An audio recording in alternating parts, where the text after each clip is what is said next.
Hey guys, it's Miss Banks. I hope you all are doing well. I'm going to show you how to get into the courses that you need to access the work that I'm going to be sending you online. So you need to go up to your screen. It'll look a little bit different than mine. It says courses.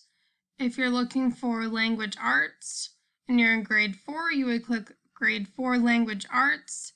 If you're in grade 4 and you're looking for math, you would click the grade 4 math. And the same as for 5, you would do grade 5 language arts or grade 5 math. So I'm going to go into grade 4 math.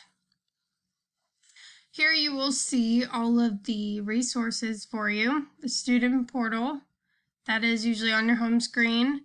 There's a whole bunch of online math and reading resources that I have in a document for you that is labeled. So this is a great resource for you to use during your extra time. There's a little chat box here that I have that says talk to your friends, so you can post things to other people inside of your class if you have a question on the assignments that I'm giving you, or you just want to say hi. There's a box here as well that you can ask me questions at any time, and we can always set up a time to Zoom with each other. Here's a daily reflection, so I would like you to reflect upon what you're doing each day. Just a quick few sentences, that's it.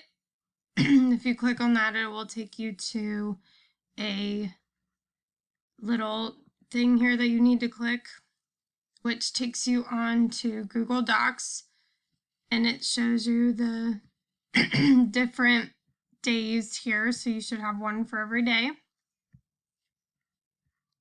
And I'm going to go back home to the math. And then I have it labeled out for you Monday, Tuesday, Wednesday, Thursday, and Friday. So when you click on that each day, you can see what you need to do.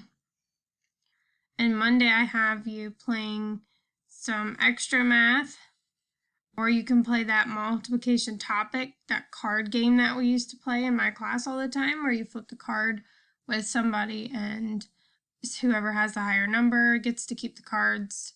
And yeah, that one was really fun. So you need to do this for every day. The same thing will be on for the reading as well. So make sure you're checking that, because all of this work is due by Sunday at noon, if possible. I miss you guys, and I hope to see you all soon. Bye.